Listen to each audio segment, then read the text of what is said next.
This is Al Brooks. Thank you for watching the Brooks Trading course.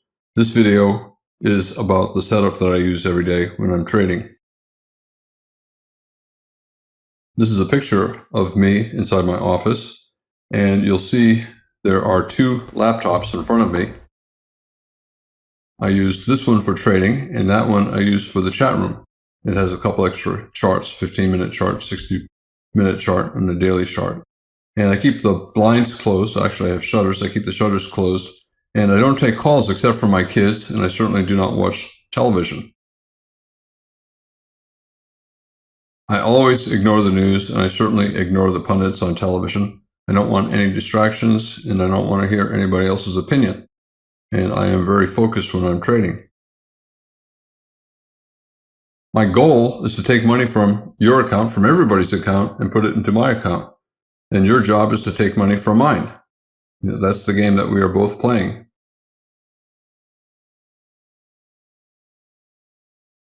On my 5-minute chart, which is the chart I look at all day long, you see that there are some lines. This blue line is the 20-bar exponential moving average. And then I have another blue line down here that is dotted, and that is the 60-minute 20-bar exponential moving average plotted on the 5-minute chart. I wrote a TradeStation indicator, which I will show you in a couple minutes, that plots the 60-minute moving average, the 60-minute 20-bar moving average on the 5-minute chart, and it's very accurate. And then this other line, I don't pay as much attention to it, is the 20-bar exponential moving average on the 15-minute chart, again plotted on this 5-minute chart. Now look at this. Here's my chart. And this might be your chart. And you say, wait a minute, Al, all my bars are above the moving average and a lot of your bars are below the moving average. What's going on?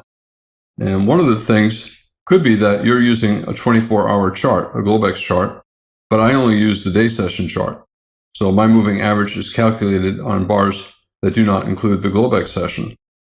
Especially in the first hour or so, the moving average is very different on a Globex 24-hour chart than it is on a regular trading hour chart. And also, you may be using quarterly charts based upon December or March or June or September, and I use continuation charts. So if you see differences between my charts and yours, those are probably the reasons why. This is my setup when I'm trading the euro versus the dollar and all forex pairs. And you can see there are 3 lines on the chart. Again, this is a 5-minute chart.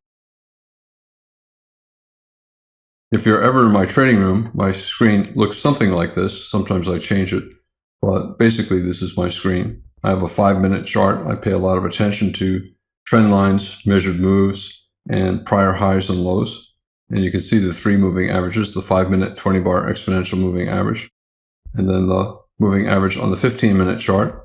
And then this blue dotted line is the 20-minute moving average on the 60-minute chart.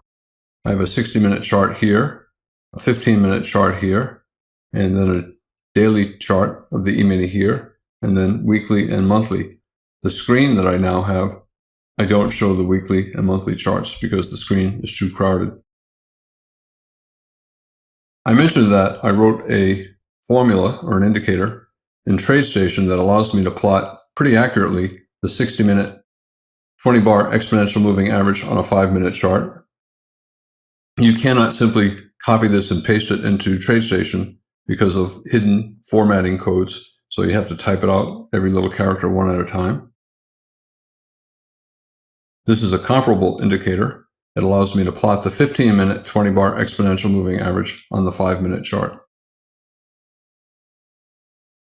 If you're not comfortable with code, or if you have a different broker and a different charting package and different indicators, you can approximate the 60-minute exponential moving average on the 5-minute chart by using, on the 5-minute chart, an exponential moving average set to 240 bars. There are 12 5-minute bars in an hour times 20 bars, so 240 bars on the 5-minute chart gives an approximation.